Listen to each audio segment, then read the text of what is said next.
time of all the good days in the year, on Christmas Eve. Marley was dead, to begin with. There was no doubt whatever about that.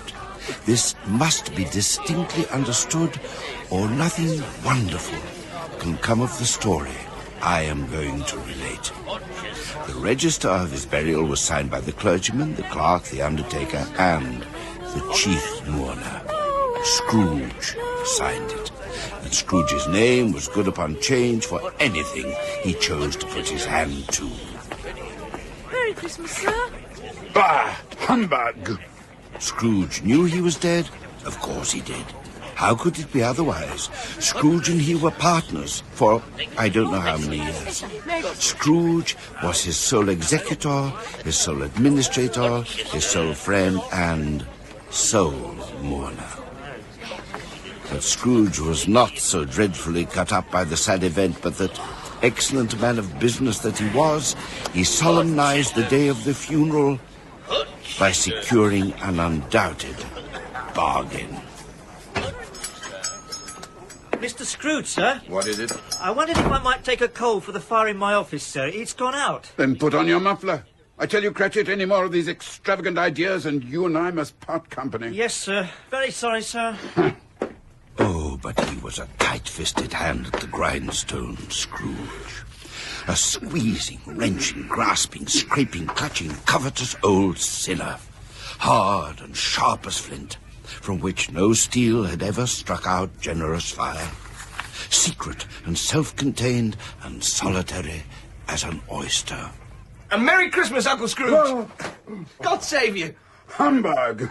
Christmas a humbug, Uncle? You don't mean that, I'm sure. I do. Merry Christmas. What right have you to be merry? What reason have you to be merry? You're poor enough. Come then, what right have you to be dismal? What reason have you to be morose? You're rich enough. Bah! Humbug! Oh, don't be cross, Uncle. What else can I be when I live in such a world of fools as this? Merry Christmas. Out upon Merry Christmas.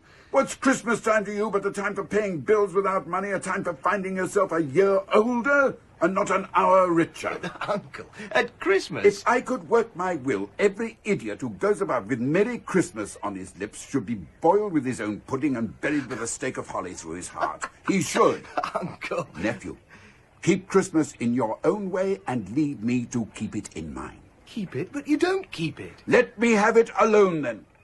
Much good may it do you. Much good has it ever done you. There are many things from which I might have derived good and by which I have not profited, I dare say. Christmas among the rest.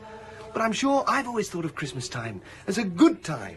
A kind, forgiving, charitable, pleasant time. The only time I know of in the long calendar of the year when men and women seem by one consent to open their shut-up hearts freely. And to think of people below them as if they were fellow passengers to the grave and not another race of creatures bound on other journeys. And therefore, Uncle, though it has never put a scrap of gold or silver in my pocket, I believe that it has done me good and will do me good. And I say, God bless it. Bravo, Mr. Frederick, sir. Humbug! And let me hear another sound from you, Cratchit, and you'll keep Christmas by losing your situation. Sorry, sir. You're quite a powerful speaker, nephew. Wonder you don't go into Parliament. Don't be angry, Uncle. Come and dine with us tomorrow. I'll see you damned first. But why? Why? Why? Why did you get married? Because I fell in love. Because you fell in love? That's the only thing in the world more ridiculous than a Merry Christmas. Good afternoon. Nay, Uncle, but you never came to see me before that happened. Why give it as a reason for not coming now? Good afternoon. I want nothing from you, ask nothing of you. Why cannot we be friends? Good afternoon. I am sorry with all my heart to find you so resolute. We have never had any quarrel to which I have been a party, but I have made the trial in homage to Christmas, and I'll keep my Christmas humour to the last. So, a Merry Christmas, Uncle. Good afternoon. And a Happy New Year. Humbug! Humbug! Humbug! A Merry Christmas to you, Mr. Cratchit. Oh, and to you, sir, and many of them, sir. And to Mrs. Cratchit. Thank you, sir. And all the little Cratchits. God bless you, sir. Tiny Tim. How's Tiny Tim? Ah, well, I think he grows a little stronger, sir. Wish him well from me. I will, sir. God bless you, sir. And a Happy New Year. Humbug! Good evening, sir. Compliments of the season to you. May I help you, gentlemen? There's another fellow, my clerk. 15 shillings a week and a wife and family talking about Merry Christmas. I'll retire to Bedlam. This way, sir, this way. Two gentlemen to see you, sir. Scrooge and Marley's, I believe. Have I the pleasure of addressing Mr. Scrooge or Mr. Marley? Mr. Marley? Mr. Marley's dead. Mr. Marley's as dead as a doornail. But why a doornail, I can't imagine. I should have thought a coffin nail would be more appropriate. Mr. Marley's been dead, let me see, these 7 years. He died 7 years ago. Why, bless my soul, 7 years ago this very night. Mr. Scrooge? Huh? What do you want? Well, we have no doubt, Mr. Scrooge, that his liberality is well represented by his surviving partner. Yes. Cratchit! Beg pardon, sir. At this festive season of the year, it is more than usually desirable that we should make some slight provision for the poor and destitute who suffer greatly at the present time. Many thousands are in want of common necessaries. Indeed. Hundreds of thousands are in want of common comfort, sir. Are there no prisons? Yes, plenty of prisons. And the union workhouses, are they still in operation? They are still. I wish we could say that there were not. And the treadmill and the poor law are in full vigor then? Both very busy, sir. I was afraid from what you said at first that something had occurred to stop them in their useful course. I'm very glad to hear that I was mistaken. A few of us are endeavouring to raise a fund to buy the poor some meat and drink and means of warmth. We choose this time because it is a time of all others when want is keenly felt and abundance rejoices. What shall I put you down for? Nothing. You wish to remain anonymous. I wish to be left alone. Since you ask me what I wish, gentlemen, that is my answer. I don't make merry myself at Christmas, and I can't afford to make idle people merry. But sure. I help to support the establishments I have mentioned, the prisons and the workhouses. They cost enough, and those who are badly off must go there. Many can't go there, and many would rather die. If they would rather die, they had better do it and decrease the surplus population. Besides, excuse me, that is not my business. It is surely the business of all of us who are fortunate enough It to is have not mine.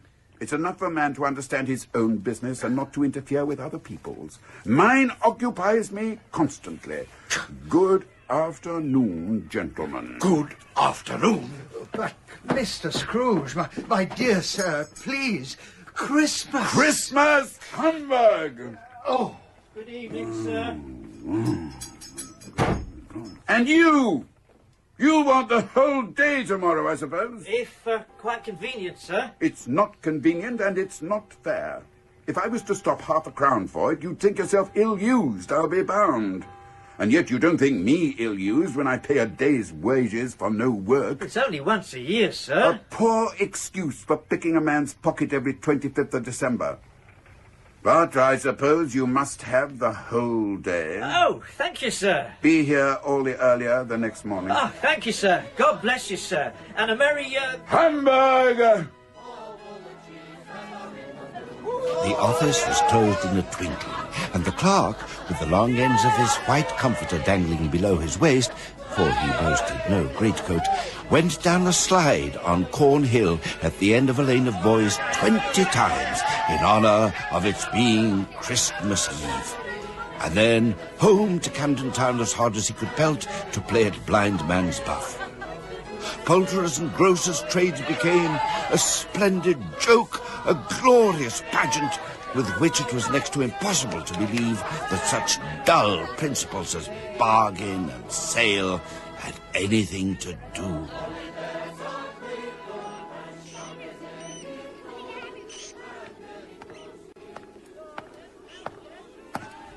Scrooge lived in chambers which had once belonged to his deceased partner. They were a gloomy suite of rooms in a lowering building up a yard where it had so little business to be that one could scarcely help fancying it must have run there when it was a young house, playing at hide-and-seek with other houses and have forgotten the way out again. It was old enough now and dreary enough, for nobody lived in it but Scrooge. Now, it is a fact that there was nothing at all particular about the knocker on the door, except that it was very large. It is also a fact that Scrooge had as little of what is called fancy about him as any man in the City of London.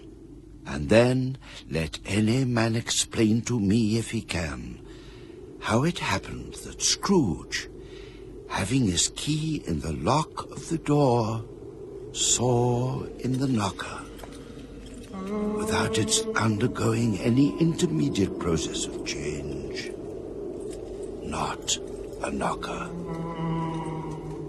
but Marley's face. Jacob Marley. No. Marley's face, looking at Scrooge as Marley used to look, with ghostly spectacles turned up on its ghostly forehead. No, it's... A knocker again. Humbug. He paused before he shut the door, and he did look cautiously behind it first, as if he half expected to be terrified with the sight of Marley's pigtail sticking out into the hall. But there was nothing on the back of the door except the screws and nuts that held the knocker on. Pooh, pooh. Up Scrooge went, not caring a button for the dark. Darkness is cheap, and Scrooge liked it. But before he shut his heavy door, he walked through his rooms to see that all was right. Nobody under the table, nobody under the sofa, nobody under the bed. A small fire in the grate, spoon and basin ready, and a little saucepan of gruel upon the hob. Satisfied, he locked himself in. Double locked himself in, which was not his custom. He put on his nightcap and dressing gown and slippers and sat down before the tiny fire to take his gruel. Lovely gruel. Lovely and cheap. A disused bell hung in the room. It was with great astonishment and a strange, inexplicable dread that, as he looked at it, for no particular reason, it began to swing. It swung so softly at the outset that it scarcely made a sound. But soon it rang out loudly, and so did every bell in that huge empty house.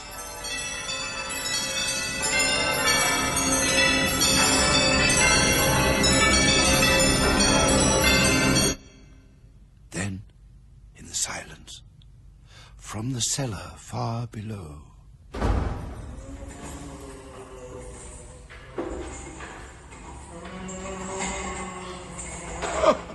Humbug! Humbug! There's nobody there. It's humbug still. I won't believe it.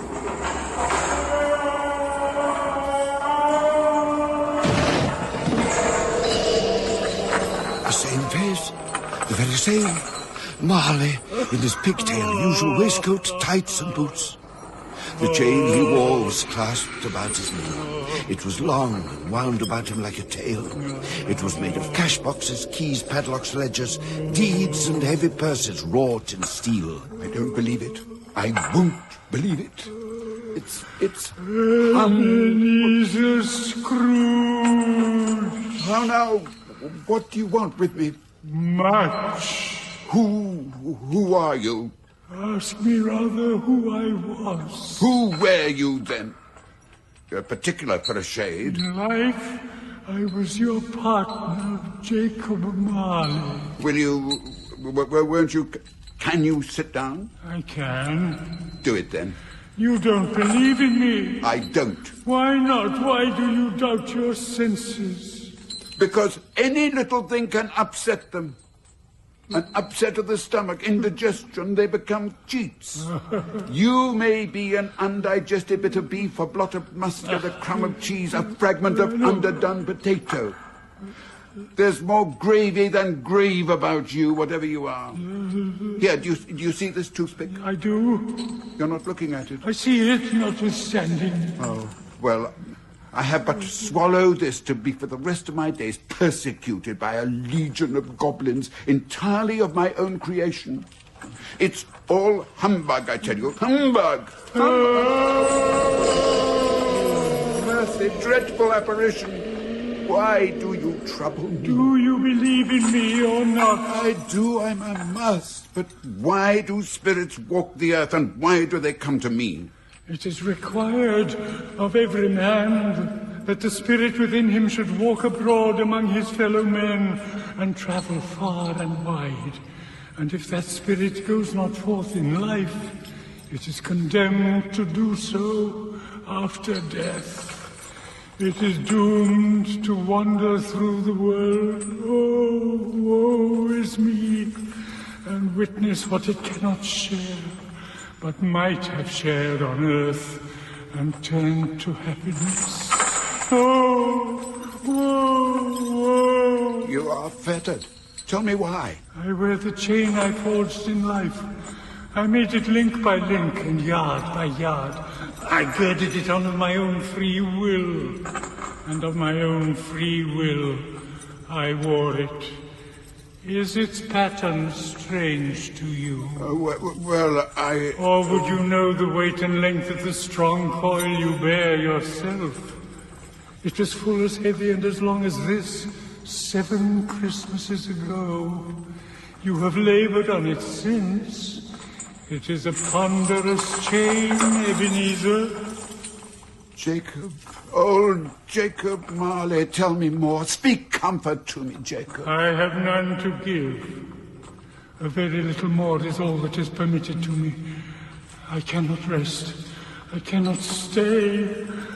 I cannot linger anywhere. My spirit never walked beyond our counting house, and weary journeys lie before me. You were always a good man of business, Jacob. Business? Mankind should have been my business. The common welfare my business.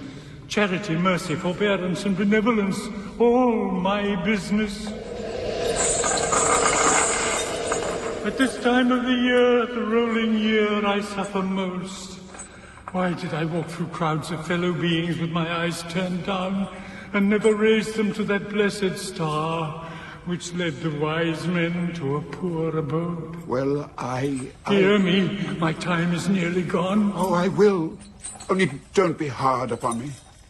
Don't be flowery, Jacob. I am here tonight to warn you that you have yet a chance and hope of escaping my fate. A chance and hope of my procuring Ebenezer. You were always a good friend to me, thank you. You will be haunted by 3 spirits. Is that the chance and hope you mentioned, Jacob? It is. I think I'd rather not. Without their visits, you cannot hope to shun the path I tread. Expect the first tomorrow, when the bell tolls 1. Oh, couldn't I take them all at once and get it over with, Jacob? Expect the second on the next night at the same hour. The third upon the next night, when the last stroke of 12 has ceased to vibrate. Now, look to see me no more. Look that for your own sake you remember what has passed between us. Why, Jacob, don't go through the window, Jacob! Would it not be wiser to leave by the stair? It is a fearful drop, Jacob. Why? What's this, Jacob? And who are they, walking on the clouds, so laden down with chains and ledgers and cash boxes? And why, there's old... They are my companions. Good men of business, everyone. Now we wander through eternity together, dragging the chains that we have forged in lives of good business. Yes, it's old... What's his name? My, but that's a monstrous iron safe for a man of his age to be carrying. Look to see me no more. But, Jacob, don't go. Can't you tell me more about these spirits, Jacob? You see, I'm not sure that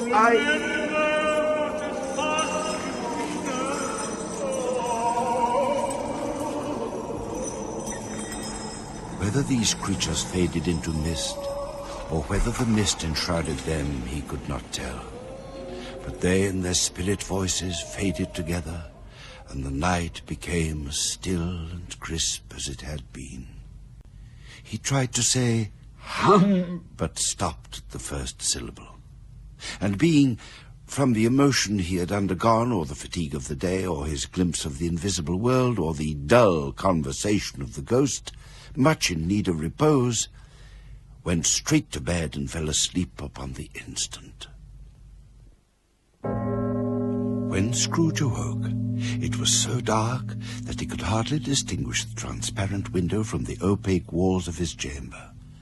But suddenly, the curtains of his bed were drawn aside, and Scrooge, starting up into a half-recumbent attitude, found himself face to face with the unearthly visitor who drew them.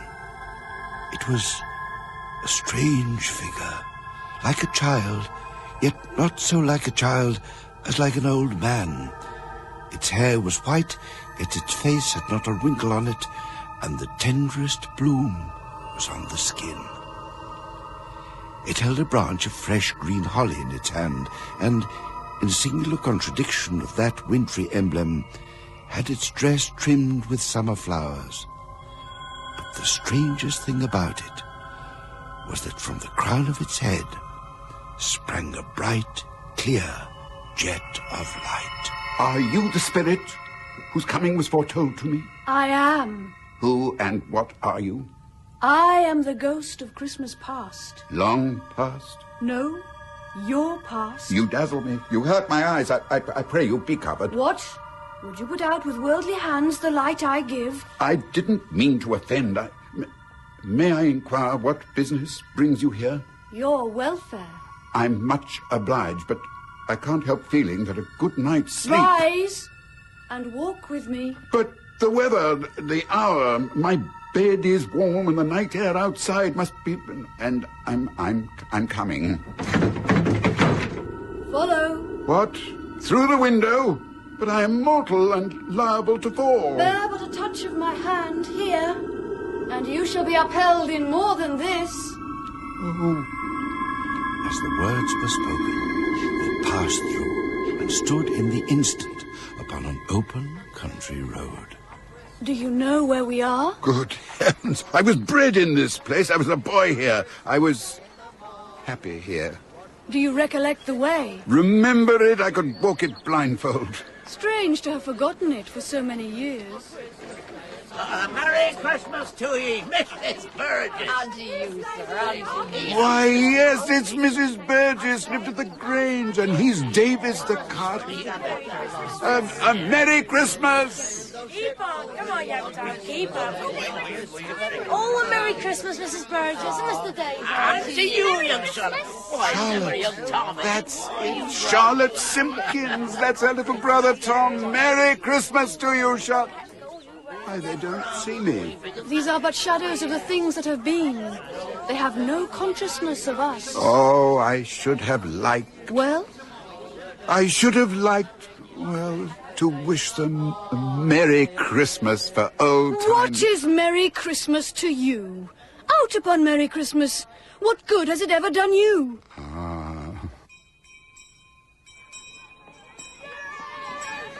Why, these were my companions. We were all at school together. Look at them running. So glad to be released. So glad to be out of that awful place for the holidays.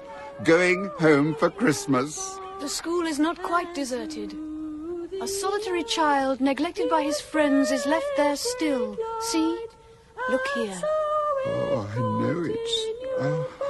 I recall this long, bare, melancholy room, made barer still by lines of wooden forms and desks, and that poor, lonely boy, left all alone Christmas after Christmas, with nothing but his storybooks for companions. Poor boy.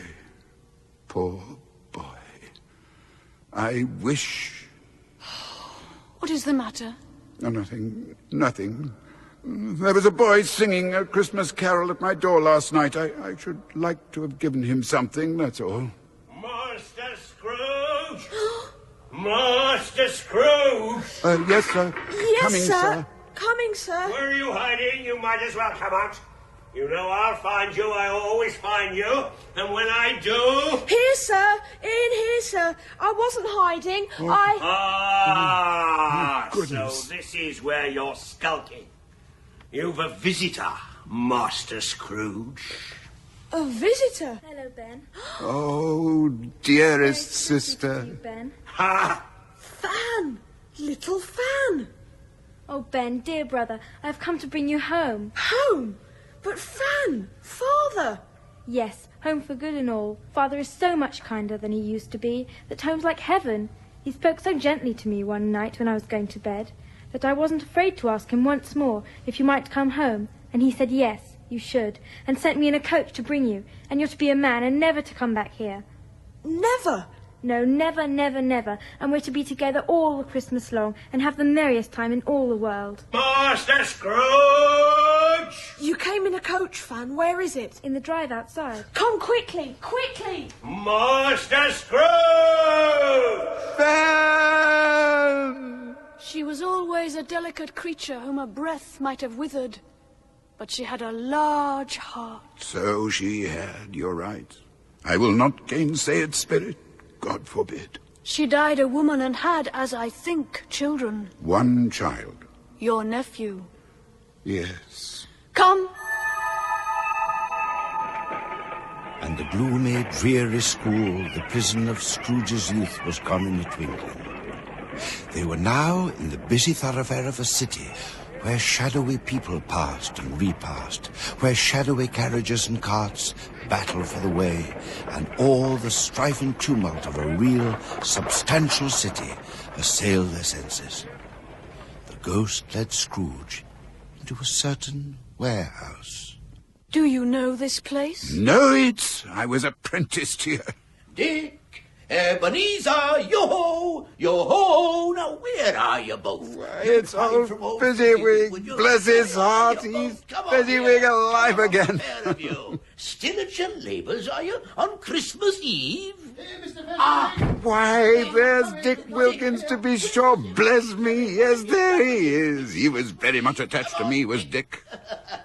Come in, Mr. Fezziwig. Ebenezer, there you are. Why, there's lads. me. Come, hey. Up with the shutters, eh? Out with the garlands. Right, Let's Mr. have those Fezziwig. decorations up before a man can say Jack Robinson. He was always a great one for Christmas, Spirit. No He more loved worky, lads. Christmas. Just No look at more him work. now. It's time to play. Time to sing and make merry. Where's that fiddler? Where's that old John Jackson with his fiddle that shrieks like 50 stomachaches, eh? Where is he? Come in, Mr. Fezziwig. Here, Mr. Fezziwig.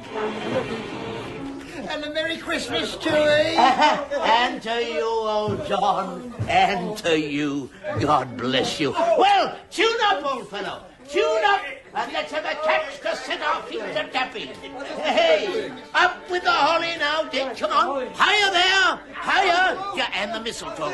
Don't forget the mistletoe. The mistletoe was found and hung where it could not be avoided. The floor was swept and watered. The lamps were trimmed. Fuel was heaped upon the fire. And the warehouse was a snug and warm and dry and bright a ballroom as you would desire to see upon a winter's night. Oh, my girls. In came the three Mrs. Fezziwig. And in came the 6 young followers whose hearts they broke. And then in came Mrs. Fezziwig, one vast, substantial smile. Mrs. Fezziwig, your most humble servant, ma'am. Oh, Mr. Fezziwig, get off with you. Now, I beg you'll accompany me a step or two, ma'am. Come along. No, Mr. Fezziwig, where are you taking me, pray? Just another step, ma'am. Whoa, oh, no, that's too far. Back up a touch, old girl. There. What are you at, sir? What are you doing to me? What will people think? What will they think, indeed? They'll think there's a pretty, pert young woman who's old enough to know better than to go standing under mistletoe asking for trouble, eh? Quick, lads! Kiss the hussy! And here come the guests! Good evening to you, friends. Come in out of the cold night air. And a Merry Christmas to you. And a Merry Christmas to you, Sister Fezziwig. Lord bless me, Mr. Fezziwig. Your old warehouse looks like a palace. Does Fit it? for a feast, eh? Fit for a feast. And fit for a princess, eh? And here comes a princess. Come in. Belle, my dear, come in. Happy Christmas to you, Mr. Fezziwig. Come with me, sweet Belle. Before that Ebenezer keeps you to himself for the rest of the evening, eh? Let an old fellow have his moment, eh? Strike up, old John. Strike up. Let's have a dance. Yes, have Sir Roger de Coverley. Come, Mrs. Fezziwig, come. Let us old ones show the youngsters how Sir Roger de Coverley should be danced. Come one, come all, and take your partners. And a Merry Christmas to you all. A Merry Christmas to all the world. God bless it. And a Merry Christmas to you, Mr. Fezziwig. God bless you. Hurrah for Mr. Fezziwig! Hurrah! God bless you.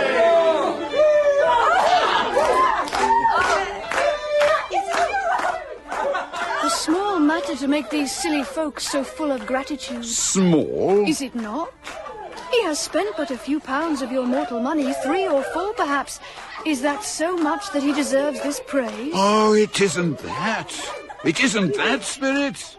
He has the power to render us happy or unhappy, to make our service light or burdensome, a pleasure or a toil. The happiness he gives is quite as great as if it cost a fortune. What is the matter?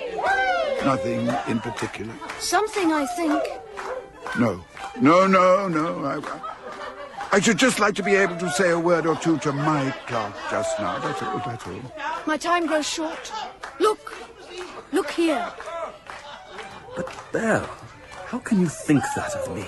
Dear Ebenezer, another idol has replaced me in your heart.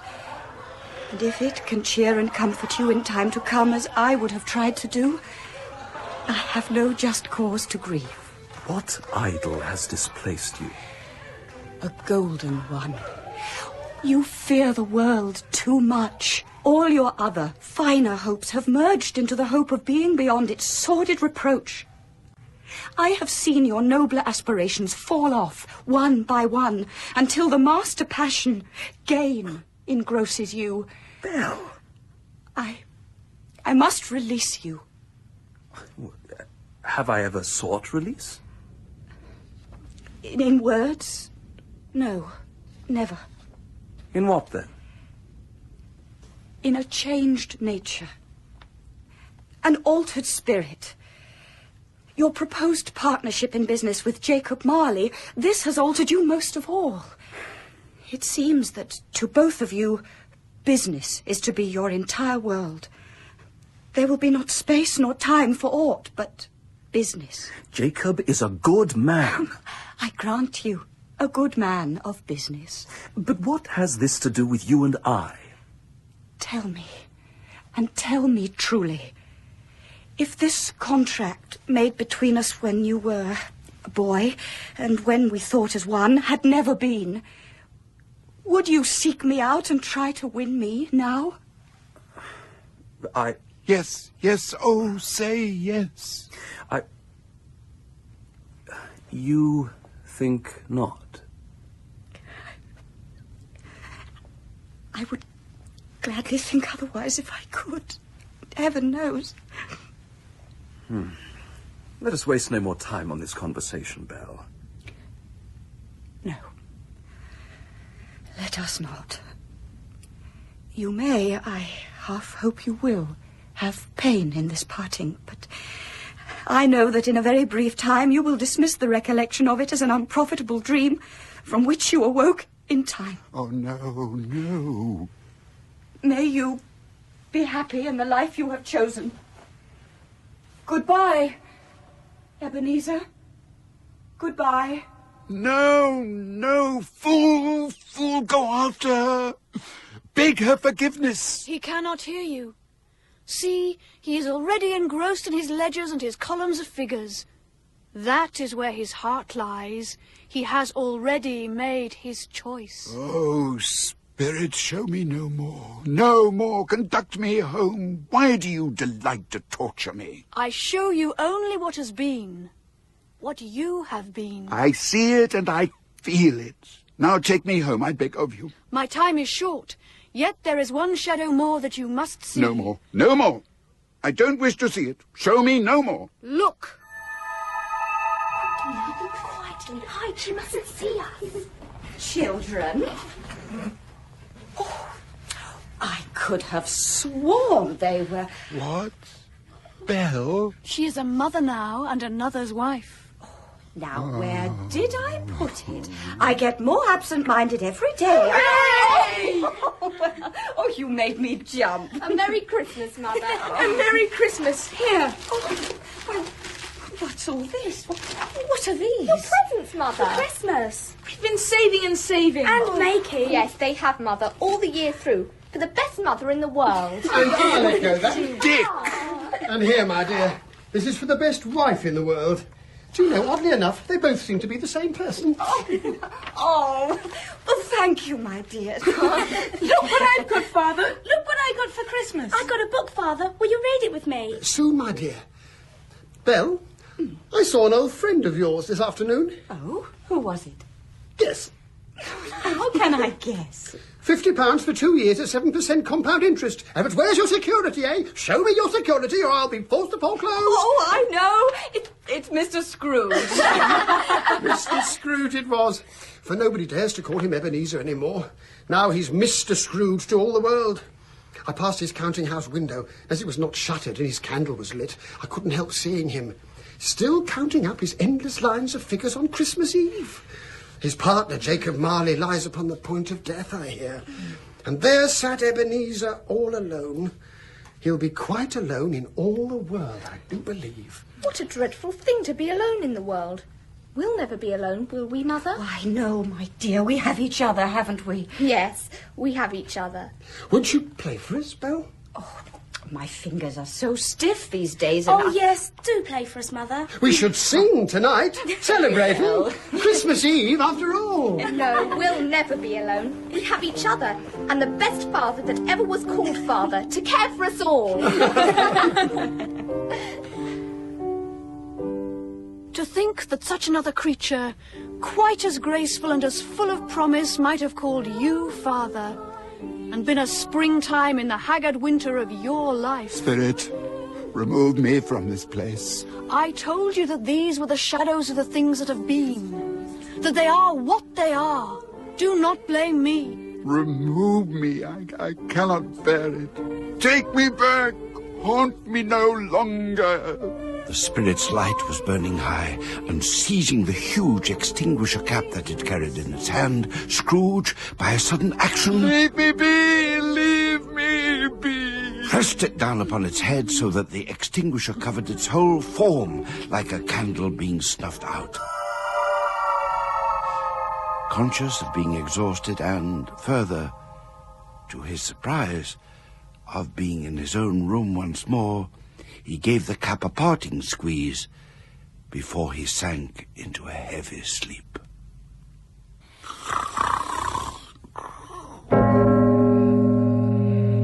He sat up in bed suddenly, in the midst of a prodigious snore.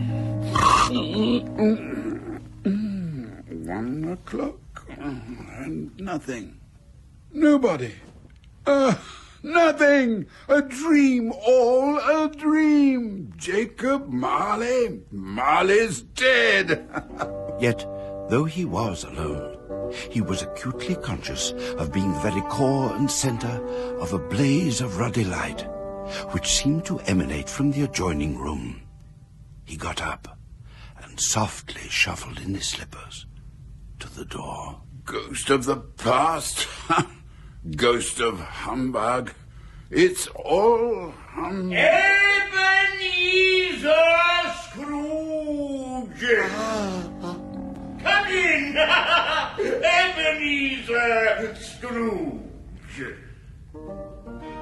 The room had undergone a surprising transformation. The walls and ceiling were so hung with living green that it looked a perfect grove, from every part of which gleaming berries glistened. Crisp leaves of holly, mistletoe, and ivy reflected back the light of a blazing fire. Heaped upon the floor, to form a kind of throne, were turkeys, geese, game, poultry, great joints of meat, sucking pigs, long wreaths of sausages, mince pies, plum puddings, red hot chestnuts, and seething bowls of punch that made the chamber dim with their delicious steam. Come in. Come in and know me better, man.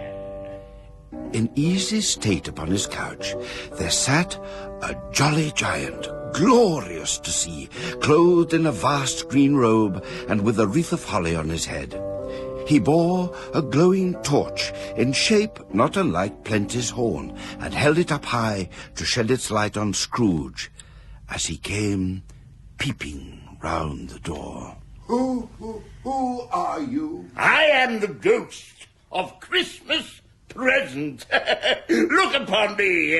You've never seen the like of me before. Never. Have never walked forth with the younger members of my family, meaning, for I am very young, my elder brothers, born in those later years. I don't think I have. I'm afraid I have not.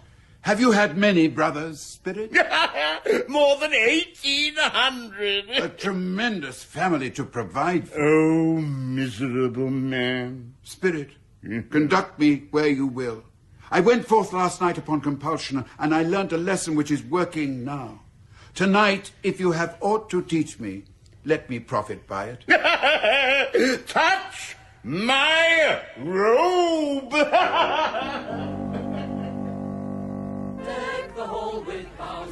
And in the instant, they stood upon a busy street, on the brightest, crispest of Christmas mornings. Because it needs it most. Ah, yes, I see that now. And perhaps it was the pleasure the good spirit had in showing off this power of his, or else it was his own kind, generous, hearty nature and his sympathy with all poor men that led him straight to Scrooge's clerks. For there he went, and took Scrooge with him, holding on to his robe. And on the threshold of the door, the spirit smiled and stopped to bless Bob Cratchit's dwelling with the sprinklings of his torch. See here. Mother, how fine you look. How fashionable. Right, go on with you. It's just my old gown that I've had these many years. A few ribbons is all I've added to it. Still, they're cheap enough and make a goodly show for sixpence. I want to look as smart as I can for your father on Christmas Day. Here's the cloth, Belinda. You and Charlotte cover the table now, okay, and set out the knives and forks. How are those potatoes, Peter?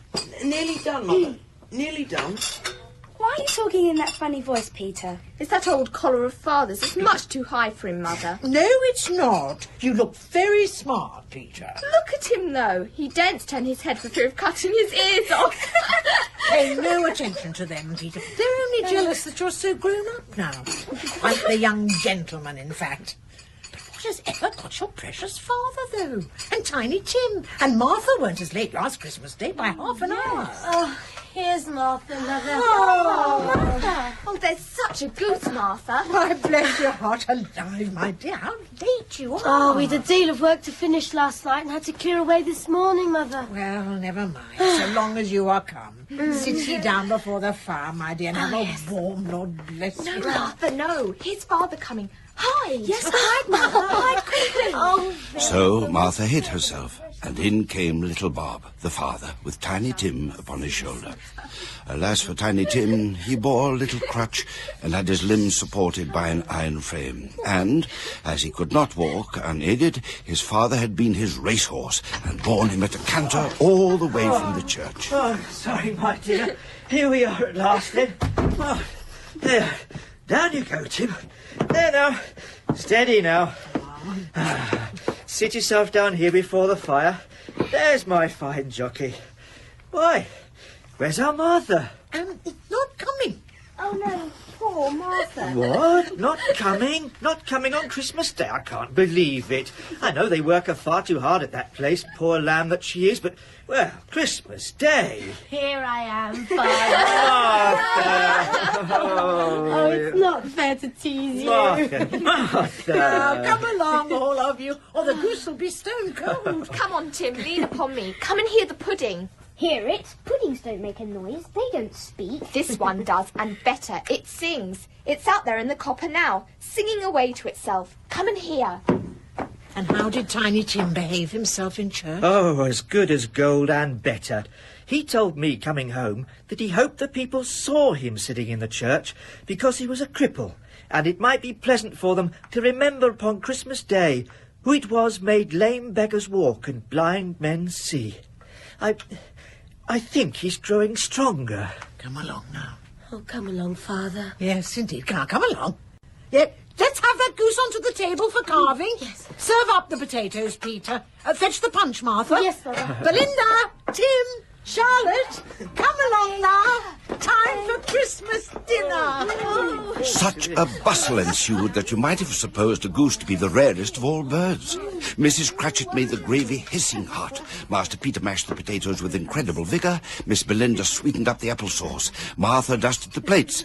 Bob took Tiny Tim beside him in a tiny corner at the table, and grace was said. For what we're about to receive, amen. It was succeeded by a breathless pause, as Mrs. Cratchit, looking slowly along the carving knife, prepared to plunge it into the breast. Why, there never was such a goose. I don't believe such a goose was ever cooked. It's very tender. I'll say that for it. Smell the flavour. And quite a size, really. And very cheap. Well, considering. Eked out by applesauce and mashed potato, it was a sufficient meal for all the family. Indeed, as Mrs. Cratchit said with a great delight, surveying one small atom of a bone upon the dish. We haven't ate it all at last. Now, the plates being changed by Miss Belinda, Mrs. Cratchit left the room alone, too nervous to bear witness, to take the pudding up and bring it in. Suppose somebody should have got over the wall of the backyard and stolen it. Suppose it shouldn't be done enough. Suppose it should break in turning out. There was a great deal of steam. That's the pudding, Tim, out of the copper. It smells like washing day. That's the cloth. A smell like an eating house and a pastry cook's next door to each other, with the laundresses next to that. Is that the pudding? It is, Tim. That's the pudding. Mrs. Cratchit entered, flushed but smiling proudly, with the pudding, like a speckled cannonball so hard and firm, blazing in half a quartern of ignited brandy and bedight with Christmas holly stuck into the top. Such a pudding! Here you are now, children. God bless you. God bless us, everyone. Spirit, tell me, will Tiny Tim live? I see a vacant seat in the poor chimney corner, and a crutch without an owner, carefully preserved. If these shadows remain unaltered by the future, the child will die. Oh, no, Spirit, no. Speak some comfort to me. Say that this child may be spared. What then? If he be like to die, he had better do it, and decrease the surplus population. Oh, Spirit. Man, if man you be in heart, forbear that wicked cant, until you have discovered what that surplus is and where it is. Will you decide what men shall live, what men shall die? It may be that in the sight of heaven you are more worthless and less fit to live than millions like this poor man's child. Spirit. Hush, hush. Listen. Charge all the cups, Mother. Rise, children, and raise them high. Are we ready? Ready, Father. Then I give you the founder of the feast, Mr. Scrooge. The founder of the feast, indeed. I wish I had him here. I'd give him a piece of my mind to feast upon. My dear children, Christmas Day. It should be Christmas Day. I'm sure on which one drinks the health of such an odious, stingy, hard, unfeeling man as Mr. Scrooge. Well, he is, Robert. You know he is. Nobody knows it better than you, poor fellow. My dear, Christmas Day. Well, I'll drink his health for your sake and the day's, but not for his.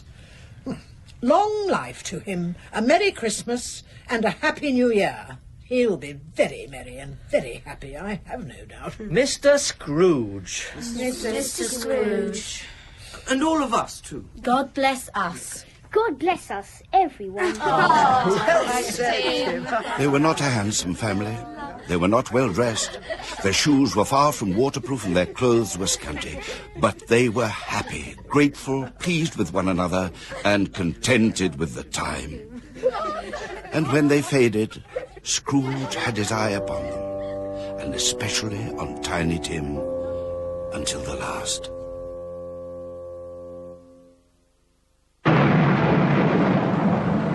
Suddenly, Scrooge was clinging for dear life to the spirit robe as they sped through the night sky. Whither? Not to see. To see. To Scrooge's horror, looking back, he saw the last of the land, a frightful range of rocks behind them. And his ears were deafened by the thundering of the water as it rolled and roared and raged. Built upon a dismal reef of sunken rock, some league or so from shore, there stood a solitary lighthouse. Great heaps of seaweed clung to its base, and storm birds, born of the wind, rose and fell about it like the waves they skimmed. But even here, the two men who watched the light had made a fire that shone out a ray of brightness on that awful sea and celebrated Christmas. Again the ghosts sped on above the black and heaving sea until, far away, they lighted on a ship. They stood beside the officers who had the watch, dark, ghostly figures in their several stations, but every man among them had a Christmas thought with homeward hopes belonging to it. A Merry Christmas to ye! To you, Fred! And to you! It was a great surprise to Scrooge, therefore, when...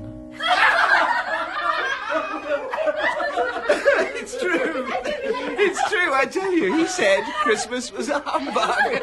As I live and breathe, he believed it, too. Well, more shame to him, Fred. Ought to be ashamed.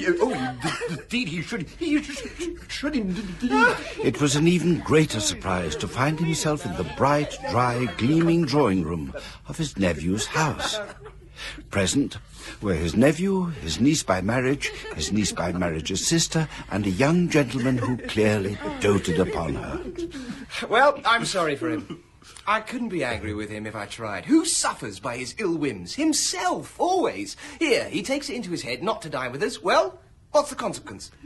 He don't lose much of a dinner. Oh, Fred! Indeed, I think he loses a very good dinner. Yes, indeed. Oh, so do I, indeed. Well, I'm glad to hear that, for I don't have any great faith in these young housekeepers. What do you say, Topper? Oh, I think of a bachelor. He's a wretched outcast who has no right to express an opinion on the subject. Do you indeed? Oh, do go on, Fred. He never finishes what he begins to say. He's such a ridiculous fellow. I was only going to say that the consequence of his refusing to make merry with us is that he loses some pleasant moments, which could do him no harm, and some pleasanter companions than he'll find in his own thoughts, either in his dusty office or in his mouldy old chambers. I pity him. He may rail at Christmas as he does, but if he finds me going in there in good temper year after year and wishing him all the joy and compliments of the season, surely he can't help thinking better of it at last, if it only puts him in the vein to leave his poor clerk £50. That's something, surely. Well, I'm tired of all this talk of your Uncle Scrooge. It's quite cast a blight on our party. Indeed it has. Mean old skinflint. Oh, indeed it has. Indeed it has. I vote we have a game. Oh, yes, a game. Blind man's buff. Oh, no. For you only ever catch the same person.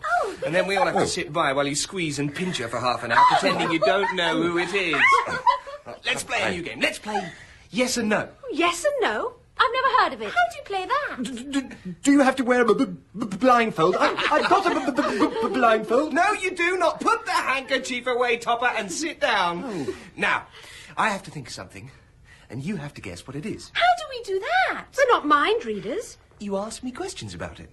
All right, then. What is it? You ask me questions about it, but I can only answer yes or no. Oh, very well. You're sure you've thought of something? Yes? And you're not going to change your mind halfway through and think of something else? No. Oh, I see. Is it an animal? Yes. A live animal? Yes. A nice animal? No. A disagreeable animal? Very. I mean, yes. Does it growl? Yes. Does it grunt? Yes. Does it live in London? Yes. Growls and grunts and lives in London. Whatever can it be, Spirit? But does it live in a menage? A menage? Does it live in a zoo? No. Is it killed in a market? No. Isn't in a menagerie, isn't killed in a market. Is it a horse? No. Is it an ass? No. A cow? No. A bull? No. A dog? A tiger? No. A dog? A dog? A dog? A dog?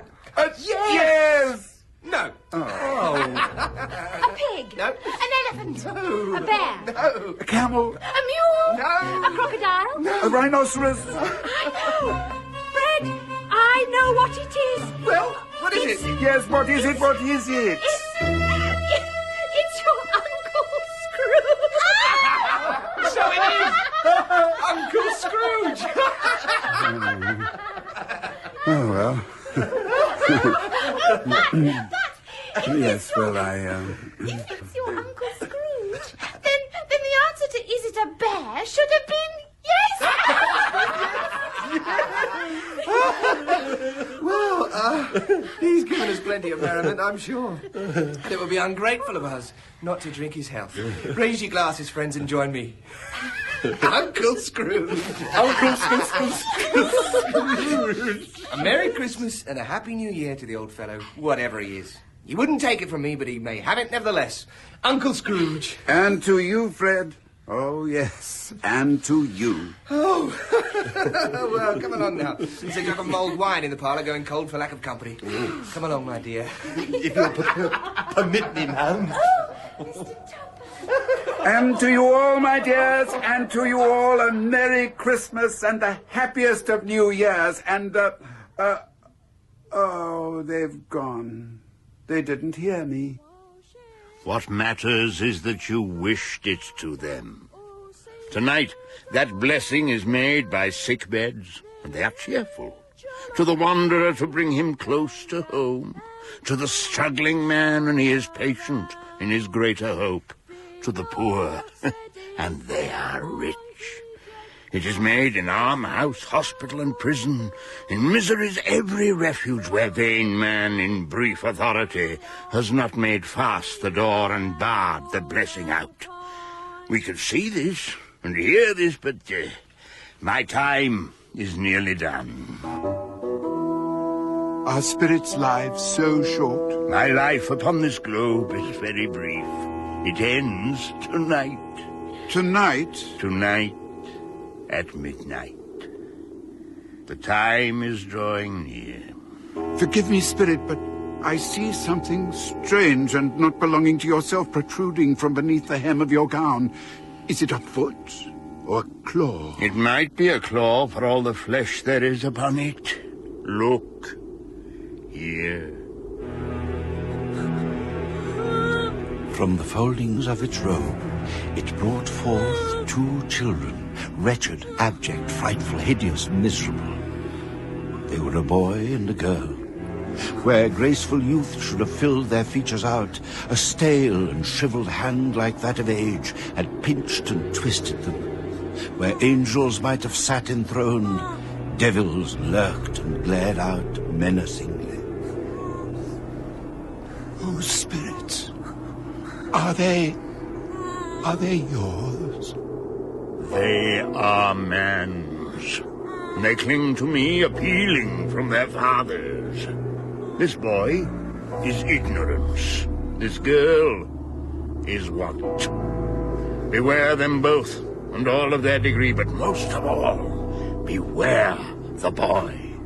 For on his brow I see that written, which is doom, unless the writing be erased. Have they no refuge or resource? Are there no prisons? Are there no workhouses? Scrooge looked up to placate the ghost, and saw it not. As the last stroke of 12 ceased to vibrate, he remembered the prediction of old Jacob Marley. He turned, and, lifting up his eyes, beheld a solemn phantom, draped and hooded in deepest black, its face hidden, and nothing of it visible, save one outstretched hand, coming like a mist along the ground towards him. Its mysterious presence filled him with a solemn dread. He knelt before it, as it drew nigh and towered above him. I am in the presence of the ghost of Christmas yet to come. The spirit answered not, but pointed onwards with its hand. You are about to show me shadows of the things that have not appeared, but will happen in the time before us.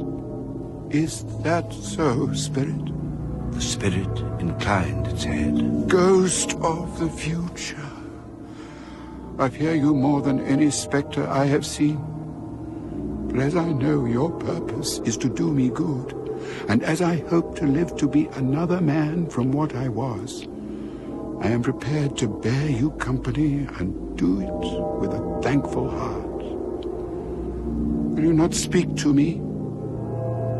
Lead on.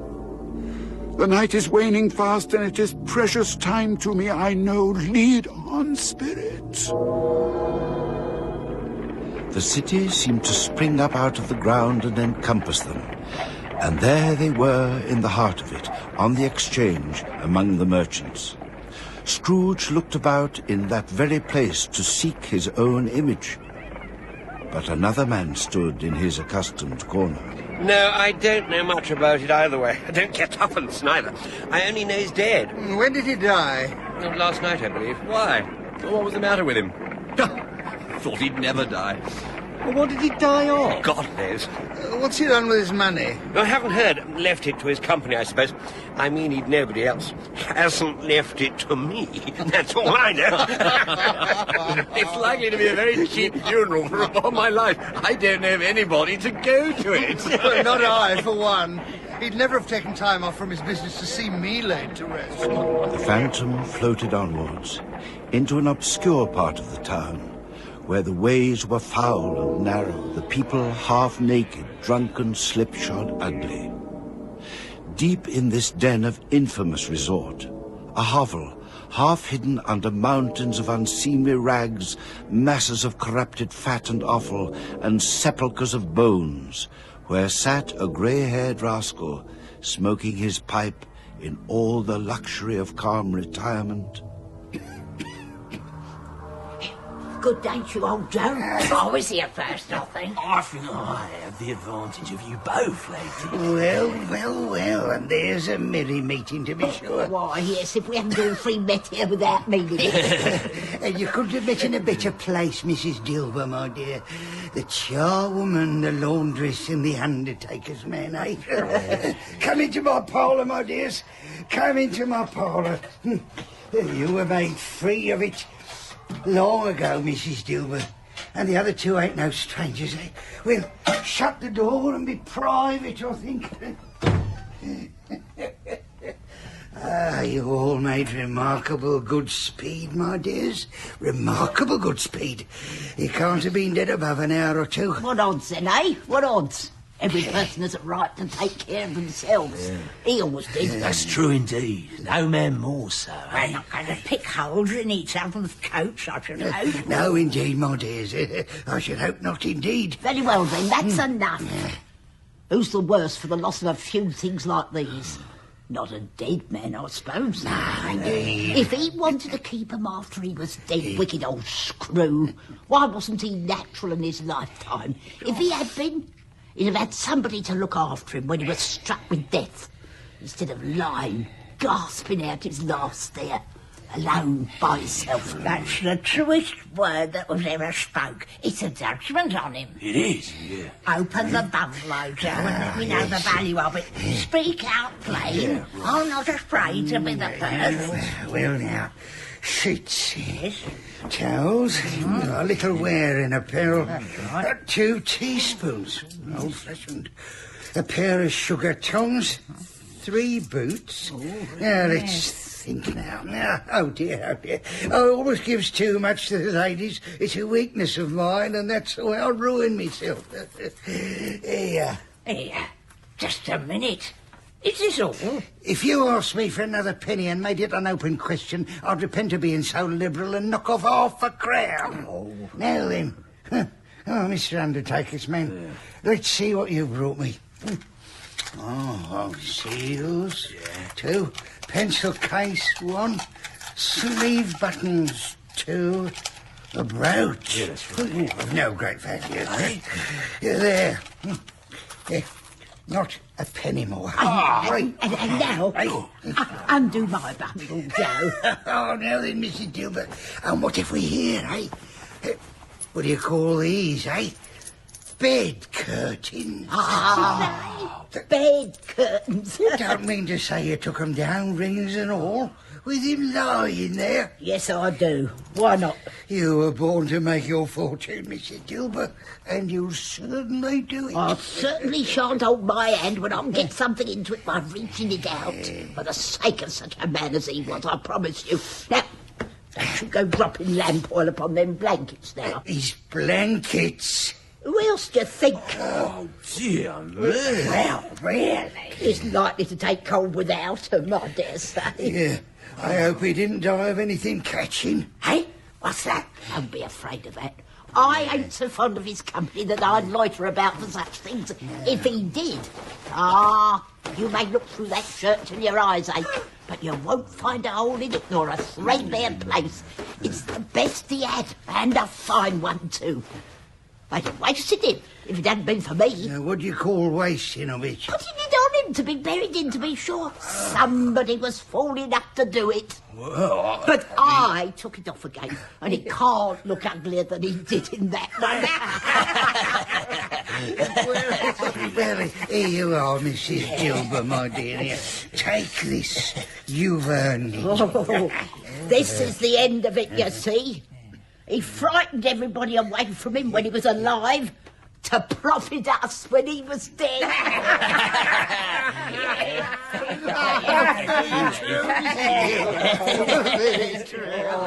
Spirit, the case of this unhappy man might be my own.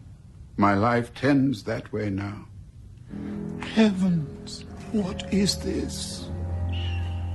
The scene had changed, and now he almost touched a bed, a bare, uncurtained bed, on which, beneath a ragged sheet, there lay a something which, though it was dumb, announced itself in awful language.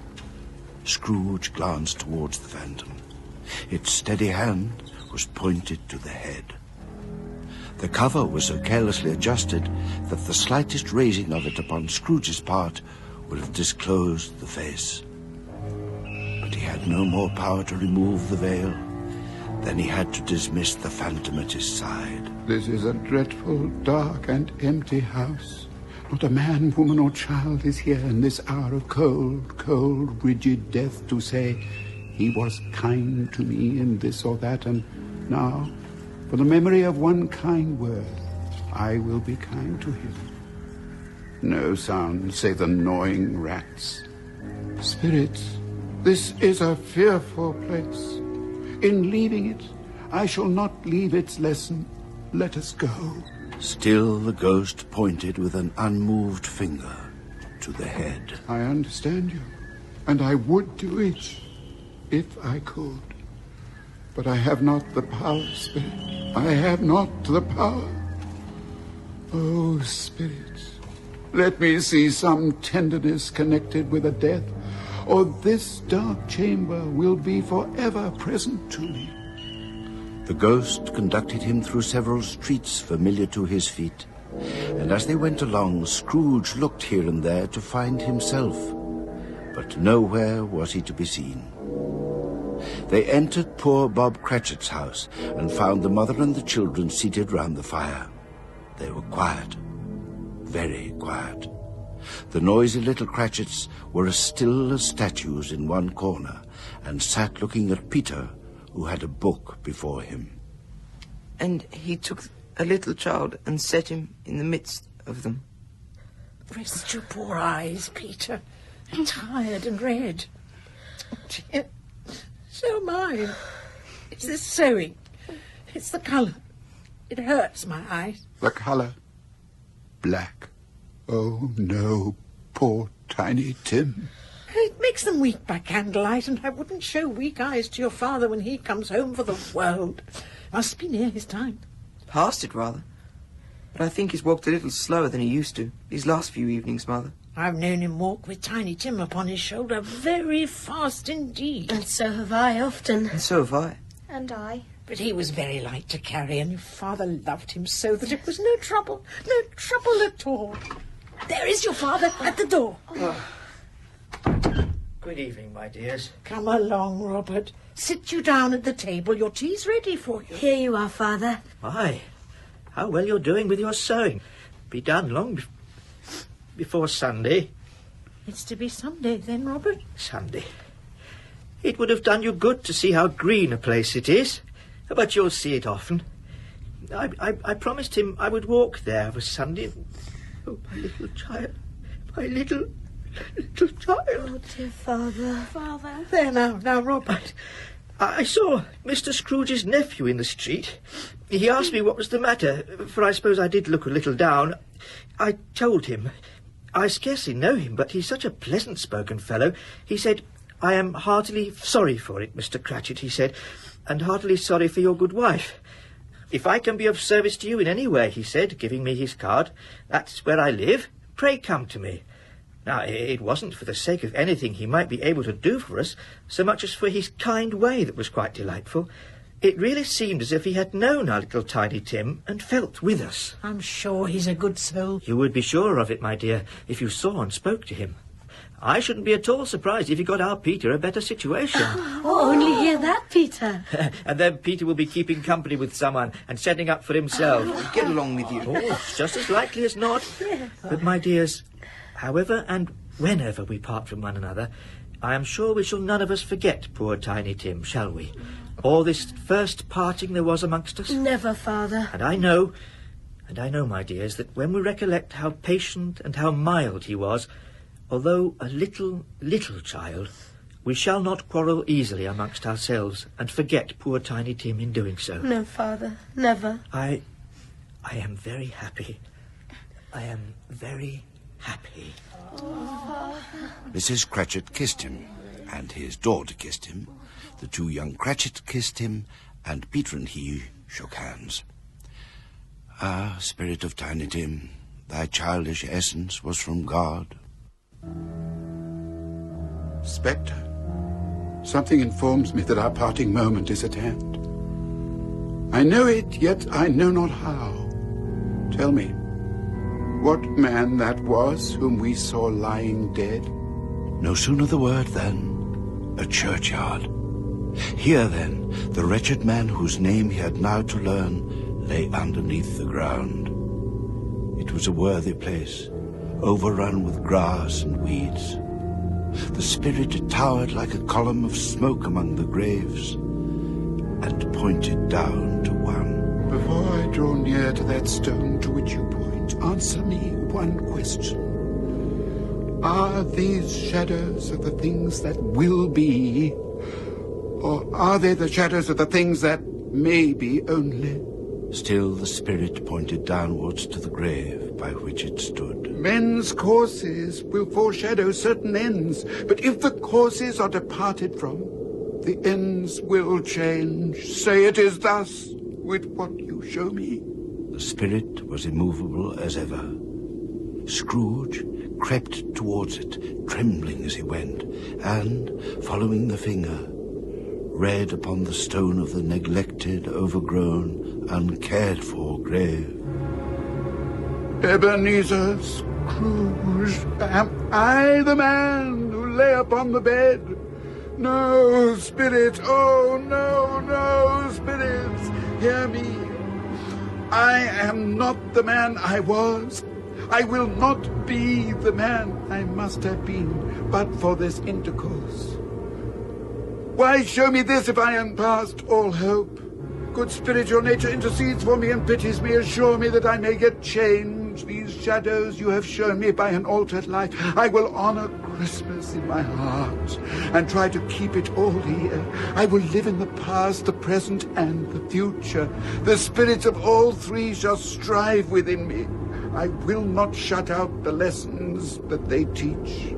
Oh, tell me that I may sponge away the writing on that stone. I will honor Christmas in my heart and try to keep it all year round. Heaven and Christmas time be praised. Why, where am I? What's all this? Curtains? My curtains? My own bedpost, my own bed curtains? They have not been torn down, rings and all. They are here. I am here in my own room. The shadows of the things that would be may be dispelled. They will be dispelled. I know they will. Get dressed. I don't know what to do. I don't know what I'm doing. I'm as light as a feather. I'm as happy as an angel. Whoops. I'm as giddy as a drunken man. A Merry Christmas to everybody. A Happy New Year to all the world. What's that? Why, it's me. I laughed. I can laugh. I don't know what time it is, what day it is, what month it is, but I can laugh. I don't know how long I've been among the spirits. I don't know anything. I'm quite a baby. I don't care. I'd rather be a baby. The window. Let's have a look. Come on now. You opened easier than this to let Jacob Marley through. Oh, whoops. Oh, glorious, glorious, glorious. Hey there, you. What? What's today, my fine fellow? Today? Well, it's Christmas Day, isn't it? It's Christmas Day. I have missed it. The spirits have done it all in one night. They can do anything they like. Of course they can. Of course they can. Hello, my fine fellow. Hello. You know the poulterers on the next street but one at the corner? I should hope I did. Oh, an intelligent boy. Oh, a remarkable boy. Do you know whether they've sold the prize turkey that was hanging up there? Not the little prize turkey, the big one. What? The one as big as me? Oh, what a delightful boy. It's a pleasure to talk to him. Yes, my buck. It's hanging there now. Is it? Go and buy it. What? I'm in earnest. Go and buy it. Tell them to bring it here. Come back with the man and I'll give you a shilling. Come back with him in less than 5 minutes, I'll give you half a crown. Cool. God rest you, merry gentlemen, let nothing you dismay. Remember Christ our Saviour was born this Christmas Day to save us all, to save us all. Thank you, spirits. I shan't forget, spirits. I shan't forget. He wound his muff around his neck with such enthusiasm it was like to choke him, crammed his hat upon his head at a decided tilt, and fairly capered down the stairs to open the door into the street. He stopped to take the corner of his muffler and give the knocker on the door a grateful polish. And that is where I came across him. I shall love it as long as I live. You're a wonderful knocker.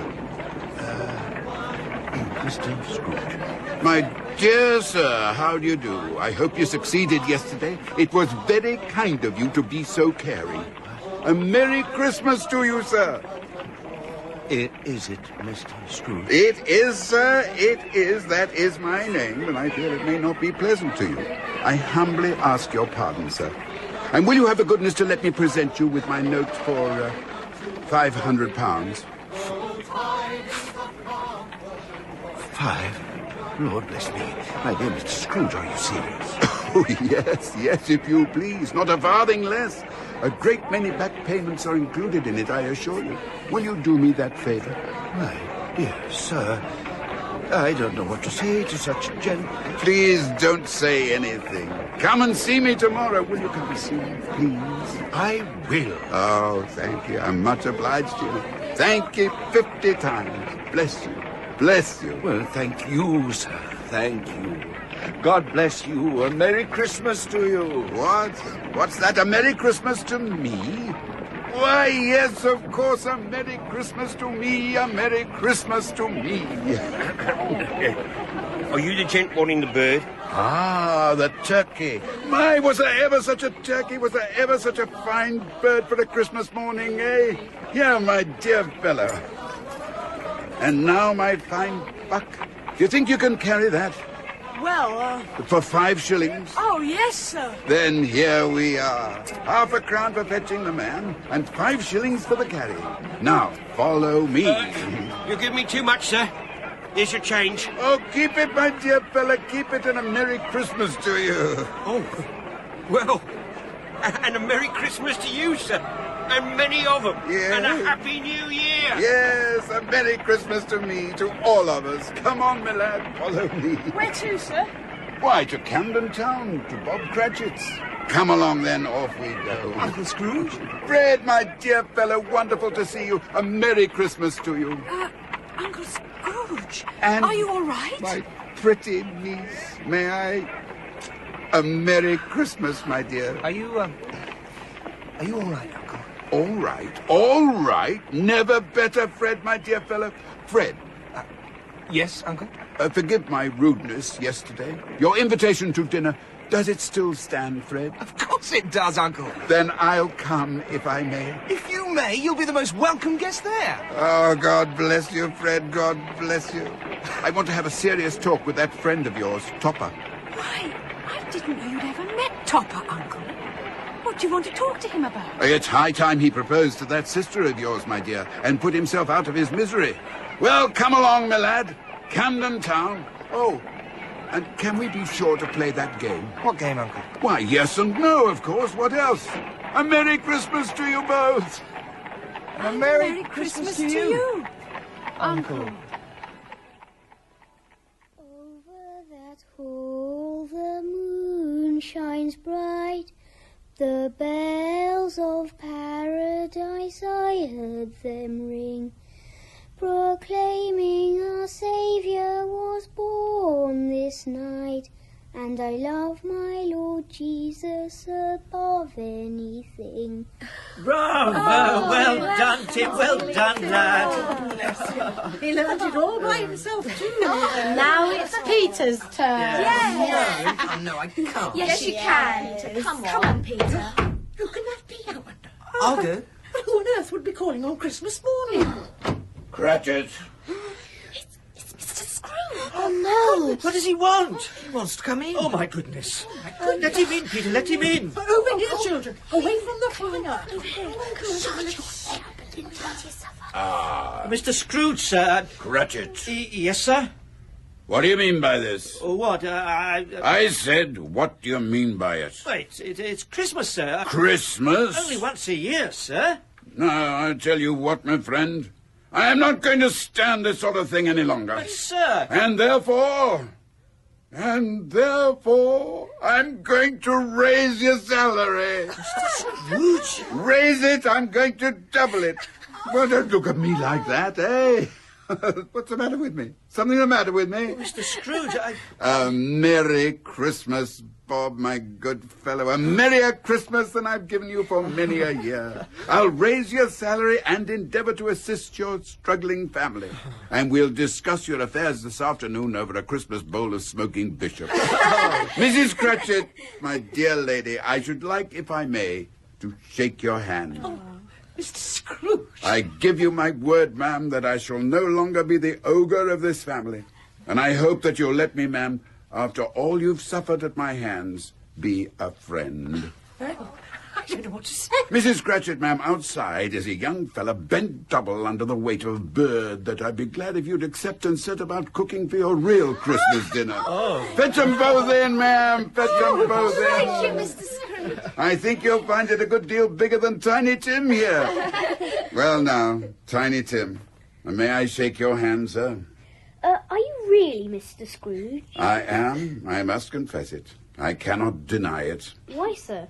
You're not at all what I expected. I should hope I am not. Indeed, I promise you I am not. Though every word you've heard about me in the past has been true. I'm certain of that. Oh, Mr. Scrooge, is it? I'm... Henceforth, though, I hope.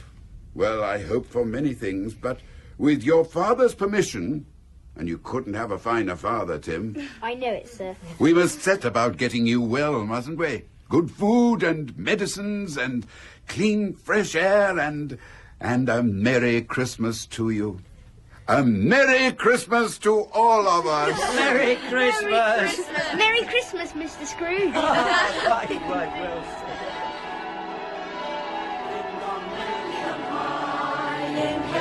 Bells are ringing, ding dong merrily the sky is written with angels singing. Scrooge was better than his word, and to Tiny Tim, who did not die, he was a second father. He became as good a friend, as good a master, and as good a man as the good old city knew. And it was always said of him that he knew how to keep Christmas well, if any man alive possessed the knowledge.